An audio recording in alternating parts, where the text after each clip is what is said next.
What happens when your entire military strategy in a country goes spectacularly wrong? I mean, completely, pants on head. Both our commanders are dead and their armies are scattered wrong? If you're the Roman Senate, you panic. And then, in a moment of sheer, beautiful desperation, you break all your own rules and give proconsular command supreme military authority to a 5-year-old. It's 210 BC. Rome's war in Spain is a dumpster fire. The two previous commanders, Gnaeus and Publius Scipio, the father, have just been killed in battle. The mood at the Roman base in Tarraco is bleak. Enter our hero, Publius Cornelius Scipio, the son.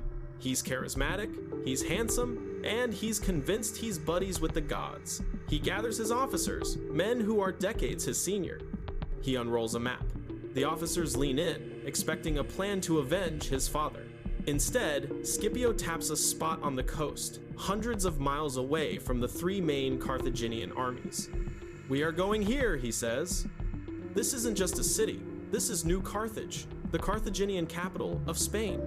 It's their main port, their treasury, their arsenal, and most importantly, where they keep all their valuable Spanish political hostages. It is, by all accounts, an impregnable fortress.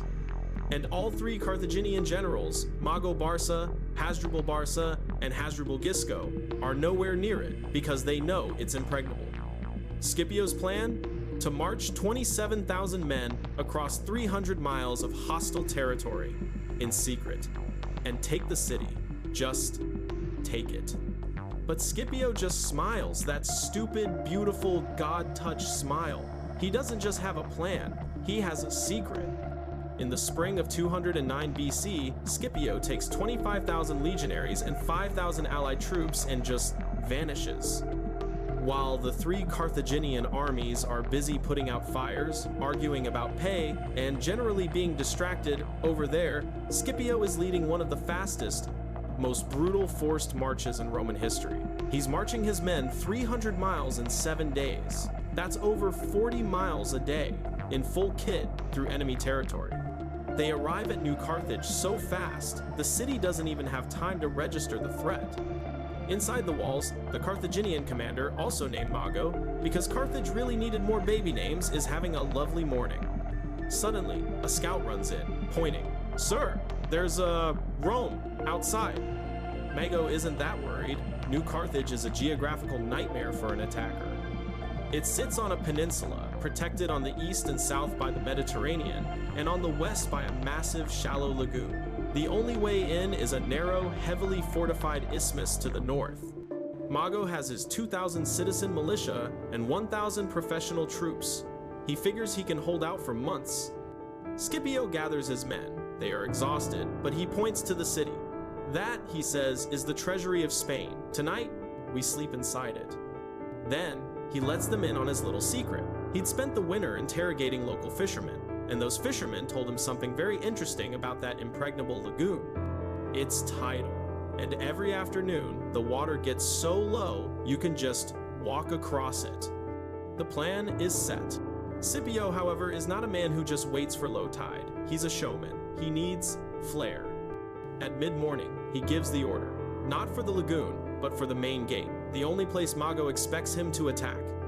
A tidal wave of Roman stick figures, 20,000 strong, carrying siege ladders, lets out a roar and charges the isthmus. The battle is, to put it mildly, a total meat grinder. The Romans are attacking the most fortified part of the city, uphill. The Carthaginians, now reinforced by 500 professionals Mago had pulled from the citadel, are having the time of their lives. Roman ladders go up, Romans get pushed off. It is, by all tactical definitions, a horrible plan. And Scipio is standing back, watching it all, smiling. His centurions are probably sweating. But Scipio isn't watching the battle, he's watching the water. Slowly, as midday passes, the water in the lagoon begins to pull back. The gods, as Scipio would later claim, were doing their part. Scipio turns to a special 500-man detachment he had kept hidden. These are the real attack force. He points to the lagoon, which is now looking less like a watery defense and more like a very large, very gross mudflat. Go, he orders, and try not to lose a sandal. So, you've got 500 legionaries slogging through a stinking, shin-deep tidal lagoon. This is not the glorious, heroic warfare they write about. This is moist warfare. Meanwhile, on the northern wall, Mago is feeling great. He's repelling the main Roman assault. In fact, Scipio, seeing his men falter, had sounded the retreat. Mago, puffed up with pride, probably allows himself a smug little chuckle. He's beaten the boy general. Then, Scipio orders the second wave. Fresh ladders, fresh troops. Again, he yells. The Romans, groaning, turn around and charge the gate again. This is the entire point. Mago and every single defender in New Carthage are glued to the northern wall, playing a brutal game of whack-a-Roman. Not a single one of them is looking at the impregnable western wall. Why would they? It's protected by the lagoon. They prop up their ladders. The first man up, probably the bravest or stupidest legionary in the unit, peeks his head over the top. Nothing, just an empty street. He waves. It's, clear, I guess? They form up. They are now inside the most secure fortress in Spain. Back at the main gate, Mago is still fighting off the second wave. Suddenly, he hears a sound he really shouldn't be hearing. It's the sound of a Roman war trumpet coming from behind him. Panic. Pure, unadulterated, oh gods, they can teleport. Panic. For the Carthaginian defenders, this is the literal worst-case scenario they didn't even know was a scenario. The entire defense force on the isthmus just disintegrates. It's no longer a line, it's a mob. Outside, Scipio hears the change in the screaming. It's gone from battle cries to unmitigated terror. This is his cue. He turns to his main army, the ones who have just been beaten back twice. He points his sword for real this time. This one's not a drill, you magnificent idiots. Break it down! The Roman legionaries, sensing victory, let out a final terrifying roar and charge the gate a third time. But they don't even need their ladders. The 500 muddy heroes on the inside are already hacking at the giant wooden bars holding the gate shut. With a crack and a groan, the main gates of New Carthage are thrown open from the inside. Commander Mago, who is probably having the single worst day of his career, sees it all. The western wall is breached. The main gate is open. His militia has evaporated. He does the only sensible thing a commander can do when his impregnable city is pregnated in about 3 hours. He grabs his 500 remaining loyal troops and runs for the other hill in the city, the Citadel. The city itself is lost. Now, Scipio gives his most chilling order. He rides into the city, his face no longer charming, but cold as ice. He orders his men to kill everyone. Everyone. The goal is not capture, it's terror. He wants to shatter the city's morale, and he wants Mago, watching from the Citadel, to see the price of resistance. The Roman trumpets sound the charge, and the legionaries, unleashed from all rules of engagement, spread out into the streets. What follows is, well, it's a sack.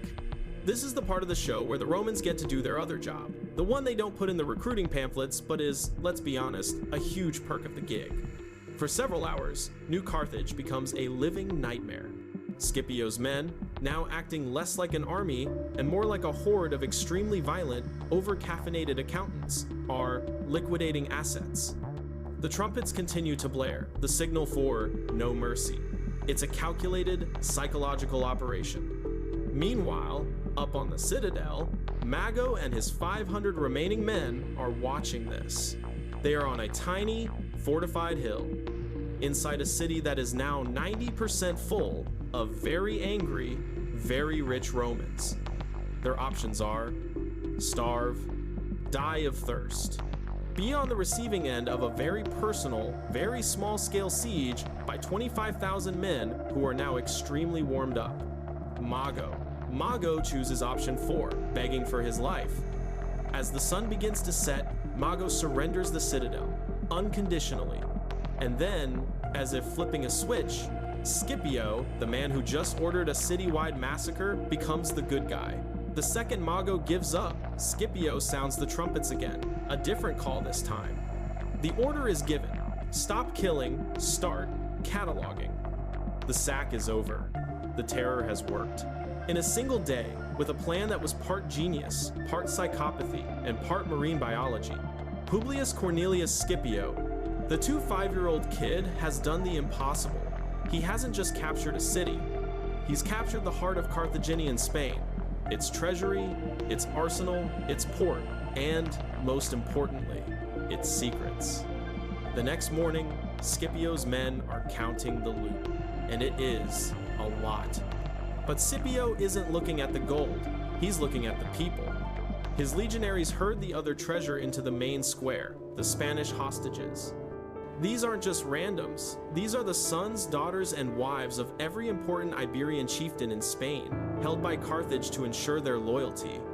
Scipio, now spotlessly clean and looking unreasonably handsome, steps up. The hostages flinch.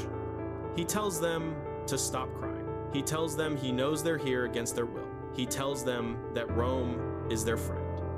"I am not here to rule you," Scipio says. "I am here to liberate you from those dreadful Barcas." This, of course, is a spectacular lie, but man, what a delivery. Then comes the masterstroke. His soldiers, knowing their general, bring him a particularly beautiful captive, a local princess.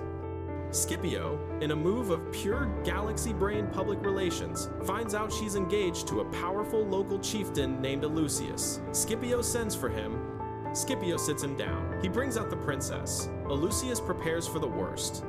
"She's yours," Scipio says. "I've kept her safe for you." "In fact," Scipio continues, "her parents offered me this massive bag of gold for her ransom. I'm giving it to you as a wedding present. Now get out of here, you two." This single act of calculated, magnificent clemency is more devastating than the sack itself. Audacious leaves, his heart exploding with bromance, and returns a week later, with his entire tribe's army pledged to Scipio forever. Scipio didn't just take New Carthage, he flipped it. He turned Carthage's greatest security policy, their hostage collection, into his personal recruiting office. With one move, he'd captured an empire's worth of weapons, money, and ships, but more importantly, he'd stolen its allies. The 3 Carthaginian generals, still hundreds of miles away, are about to find out that the 5-year-old kid hasn't just kicked over their chessboard. He set it on fire and used it to buy a new one.